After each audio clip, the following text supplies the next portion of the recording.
Bueno, me aparece la primera falla. La tuve que llevar al Serbia, a la Sonte 703RR. El problema no es tan zarpado, pero bueno, primer problema de la moto china. Vamos a prenderlo, así te muestro qué es lo que me hace. La moto sigue estando flama, fíjate que no tiene un detalle. Lleva 2000 kilómetros. Justo estoy en el garage, la entré. El problema es cuando la prendo, fíjate el ruido que hace.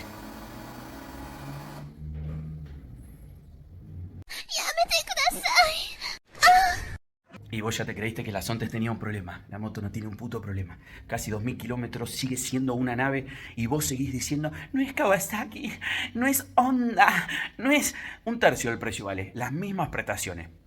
Control de tracción, modos de conducción, toda electrónica, computadora de a bordo, sensores de presión de neumático, de temperatura de neumático.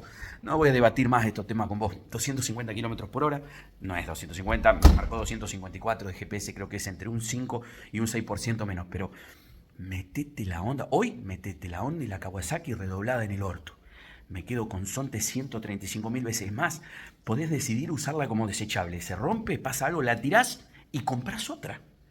Y la segunda, la tirás y compras otra y todavía estarías dentro del rango de lo que te vale una Kawa, una Honda. Estos precios acá en Argentina, no sé de dónde me estás mirando, pero acá en Argentina son esos valores, así que imagínate.